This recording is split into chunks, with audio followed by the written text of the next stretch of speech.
is crime?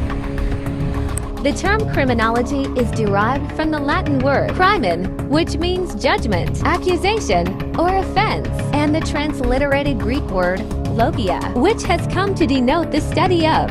Therefore, the study of crime and criminals. It includes the process of making laws, breaking laws, and reacting to the breaking of laws. Every day, people walk in the same street.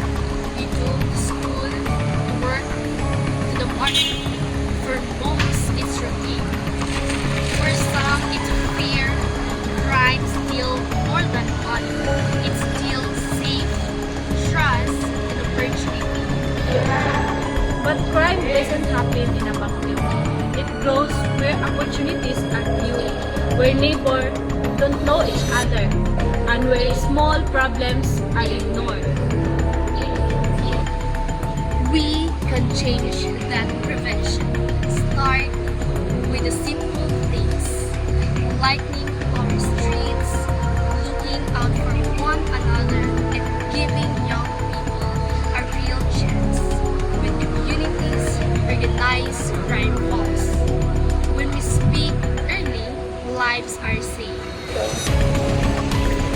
We started a neighbor patrol and a youth program. In a 6 month, thieves dropped. More importantly, people began to know each other again. Support for victims matters. Many suffer silently, afraid, ashamed, or unsure where to turn.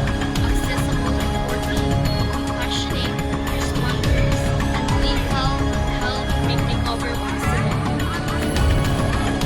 We don't need to be a hero. Be a neighbor. Report suspicious activity. Volunteer with youth program. Support local initiatives that create jobs. Fix broken space and put light where darkness hides danger. When we act together, stress becomes safe again. Business trial, children play without fear, trust, and kindness. Join us. Protect our community.